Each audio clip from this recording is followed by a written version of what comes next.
Hey everybody, welcome back. This is Spencer L. Campbell, the MLM Architect. This is a 20-minute free training Friday video. What we're going to do our training today on is MLM Policies and Procedures. I think it's very important that people that have that are in the MLM business understand what they are signing or clicking or agreeing to when they agree to their policies and procedures. You can also call it your terms and conditions. Every company has them, so we're going to get straight to it. I have a bunch of notes that I'm reading off of that I've gathered over the past couple weeks. I've actually been really intense as far as looking at it because I think a lot of people don't understand how crucial those policies and procedures are and how important they are to individuals' businesses, both in a harmful way and in a helpful way. So let's get straight to the point. First of all, if you have not read your MLM policies and procedures, you need to go back and read them right now. They are basically your legal obligations that the company has for you, which aren't very many generally, and you for the company. What you are allowed to do, what you're not allowed to do, what the company is allowed to do legally that will hold up in a court of law.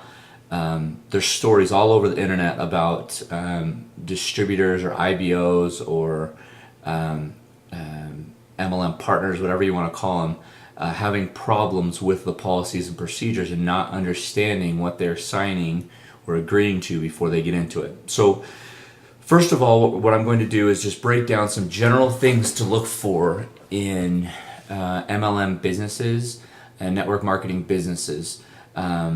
And then I'll get into more specific language, specific clauses, agreements, and stuff like that. So if I'm looking down, it's because I have notes, and I want to make sure that I stay on target because there's a lot of stuff to go over.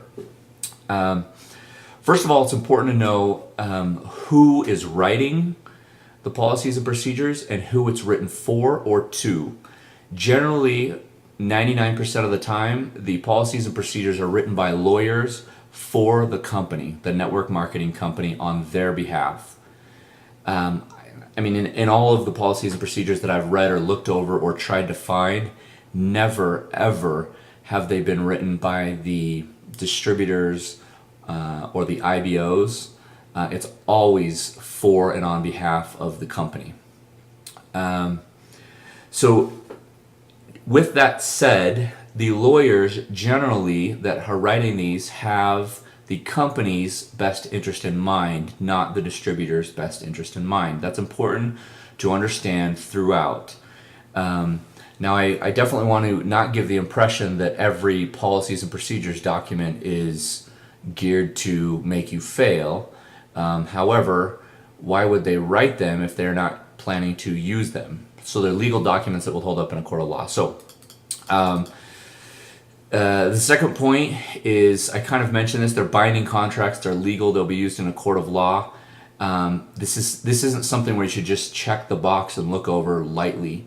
For most people, I understand that you're super excited to start your business and you want to go, as soon as your friend calls you or as soon as you see it online, you want to get started as soon as possible because you have that 72-hour fire, is what I like to call it, is when somebody signs up or is interested, they have that 72 hours of fire where you can get them to, get a lot of people in the business. In that 72-hour fire, you want to have that, fire there, but you also have to be very smart, very logical, use your critical thinking skills to evaluate your policies and procedures, okay? If you look at any sort of other job or profession, the documents that they signed or the legal contracts that they sign are a huge, huge deal.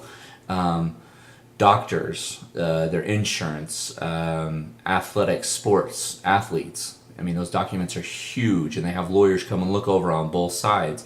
If you're in the position that you do have a lawyer that can look over the document for you, if you have a friend or a family member or something like that, it's highly recommended to have them look over that document.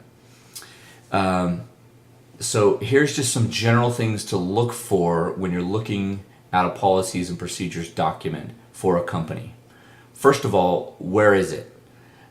Is it on their homepage, or is it hidden down in some deep, dark secret where you have to email somebody to get a copy of the policies and procedures?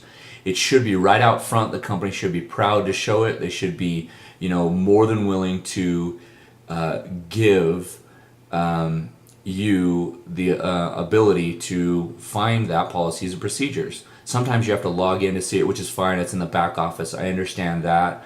But it needs to be generally in a place where you can find it. If it's not, that is not a good sign. It's just a red flag. It doesn't mean it's bad.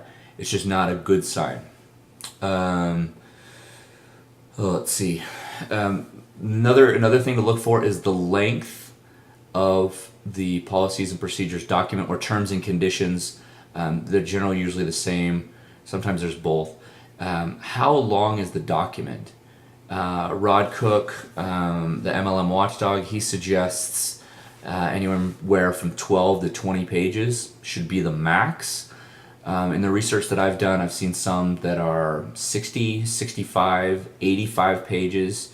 I'm not going to get into companies' names but 85 pages of documents that you're agreeing to start a business, that is not something that I would highly recommend.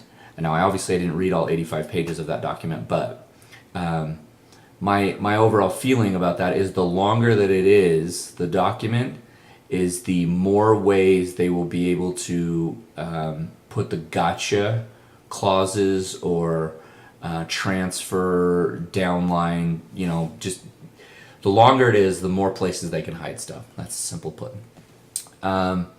So one thing you need to look for in your policies and procedures are termination, non-renewal, renewal clauses, activity clauses, ongoing sales clauses, ongoing training clauses.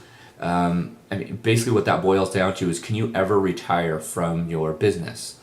Some businesses you cannot, or you lose some of your bonuses, right?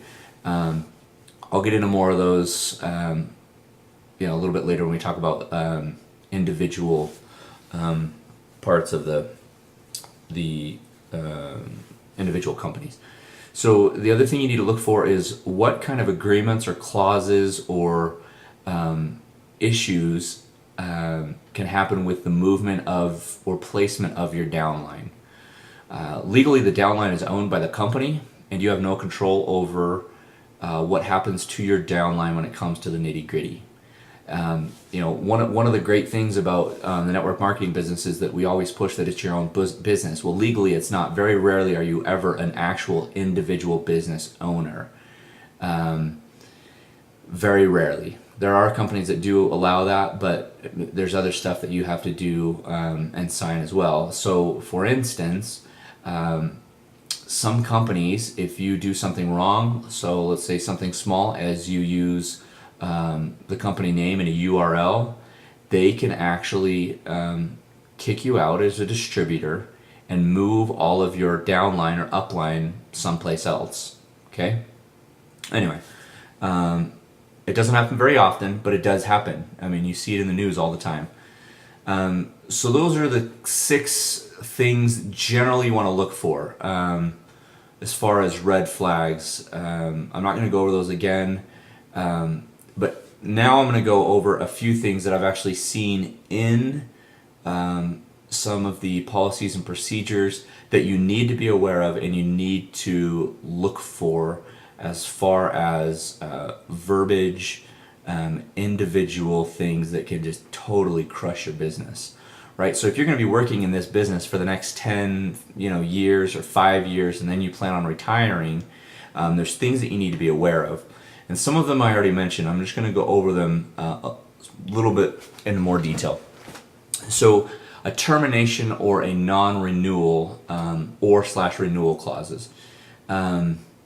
Many businesses, if you are not actively working the business, they will cut you off as a distributor. I've seen it happen to close friends, people in my upline, mentors. Sometimes they even terminate the entire direct sales part of the business.